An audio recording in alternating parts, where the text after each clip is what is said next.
నమస్తే, welcome to meta news. ఇక మ్యాటర్లోకి వస్తే, అధికారంలో ఉన్న ప్రతిపక్షంలో ఉన్న వైసీపీ నేతలు ఏడాదిగా ప్రతిరోజు ఏదో ఒక విధంగా ఏడుకొండలపైన విష ప్రచారం చేస్తూనే ఉన్నారు. కూటమి ప్రభుత్వం వచ్చిన కొత్తలో తిరుమల లడ్డూలో వైసీపీ నేతలు చేసిన కల్తీ నెయ్యి వ్యవహారం కోట్లాది మంది భక్తుల మనోభావాలు దెబ్బతీసింది. ఈ ఉదంతంపైన విచారణ సాగుతూనే ఉంది. తిరుమల శ్రీవారి లడ్డూ ప్రసాదానికి కల్తీ నెయ్యి సరఫరా చేసిన కేసులో 4 నిందితుల్ని సిబిఐ సిట్ అరెస్ట్ చేసింది. వైసీపీ ప్రభుత్వ హయాంలో పాలక వర్గంలో కొంతమంది సభ్యులు, టీటీడీలోని కొంతమంది అధికారులపై విచారణ సాగుతూనే ఉంది. తిరుమలపై మొదటి నుంచి జగన్ ముఠాకి కక్ష. వెంకన్న అంటే జగన్ బ్యాచ్ మొత్తానికి ద్వేషం. అధికారంలో ఉండి కూడా తిరుమల వెంకన్నపై జగన్ బ్యాచ్ విషం కక్కేది. ఇప్పుడు కూడా ఈ ఫేక్ బ్యాచ్తో అదే ఫేక్ ప్రచారాన్ని కొనసాగిస్తున్నారు. తిరుమల దర్శనానికి వస్తే డిక్లరేషన్ ఇవ్వని జగన్ తన రాజకీయ స్వార్థం కోసం ఫేక్ పబ్లిసిటీకి దిగుతూనే ఉన్నారు. గత కొద్ది రోజులుగా వైసీపీ మీడియా టీటీడీని, స్వామివారి పవిత్రతను టార్గెట్ చేసుకుని విషం చిమ్మడంపై భక్తులు మండిపడుతున్నారు. జగన్ తన రాజకీయ లబ్ధి కోసం గతంలో కూడా స్వామివారిని అడ్డం పెట్టుకుని అసత్య ప్రచారాలు చేశాడు. అందులో పింక్ డైమండ్ అనేది ఒక నిదర్శనం. అదేవిధంగా ఇప్పుడు తిరుమల క్యూ లైన్లో భక్తులు నానా అవస్థలు పడుతున్నారంటూ సోషల్ మీడియాలో ఒక వీడియో పోస్ట్ చేసి స్వామివారి భక్తులను ఆందోళనకు గురి చేశారు.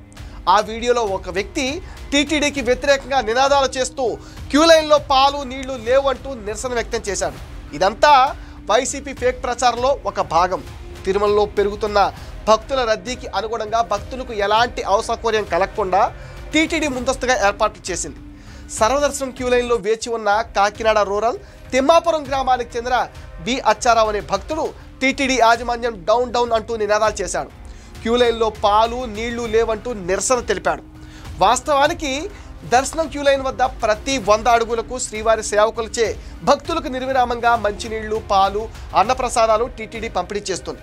సదరు భక్తుడు స్వామివారిని దర్శించుకుని వెలుపల నుంచి వచ్చిన తరువాత ఎందుకు ఇలా చేశారని అడిగితే అసలు విషయం అప్పుడు బయటపడింది. ఈ అచ్చారావు వెనక వైసీపీ హస్తం ఉందని తేలింది. బద్దిలి అచ్చారావు వైసీపీ హయాంలో 2022లో వేణుగోపాల స్వామి దేవస్థానానికి చైర్మన్ గా వ్యవహరించాడు. తిరుమల ప్రచారానికి ఇలాంటి వ్యక్తుల్ని వాడిన తీరు వైసీపీ పరువును బజార్లో పడేసింది. తిరుమల క్యూ లైన్లో ఎన్ని సౌకర్యాలు కల్పించినా వైసీపీ నేతలు ఇలా విష ప్రచారం చేయడానికి పూనుకోవడం పైన టీటీడీ అధికారులు ఆవేదన చెందుతున్నారు.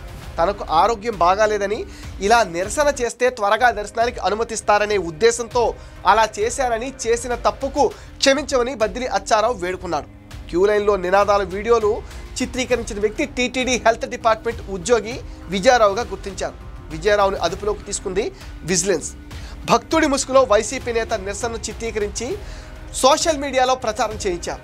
ఈ కుట్ర వెనక ఎవరి హస్తం ఉంది, అసలు సూత్రధారులు ఎవరు అనే దానిపైన విచారణ కొనసాగుతుంది. ఇలాంటి చీప్ ట్రిక్స్ వైసీపీ కొత్త ఏం కాదు.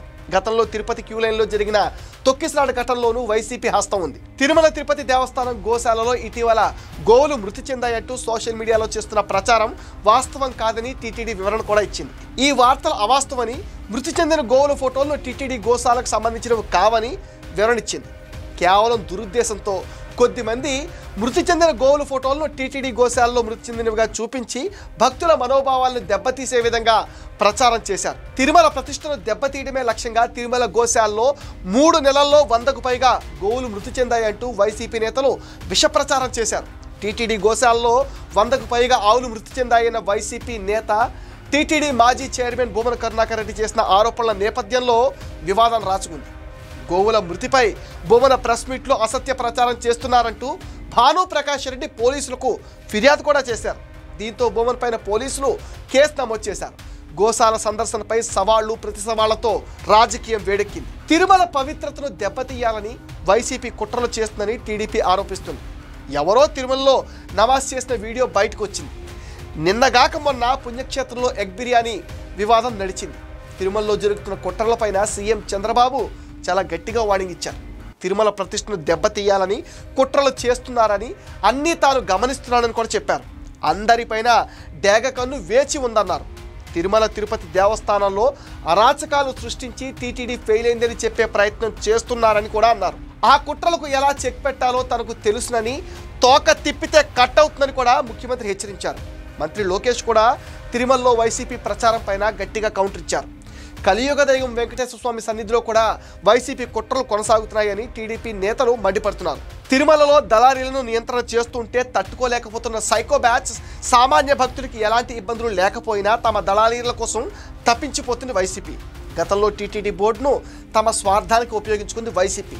లక్షలాది మంది వీఐపీ దర్శనం టికెట్లు అప్పనంగా తమ అనునాయులకు పంచిపెట్టారు. మంత్రి హోదాలో రోజా అయితే ఎన్నిసార్లు దర్శనం చేసుకున్నారో, టూరిజం శాఖ ద్వారా ఎన్ని లక్షల దర్శనం టికెట్లు అమ్ముకున్నారో, ఎన్ని వందల కోట్లు సంపాదించారో అందరికీ తెలిసిందే.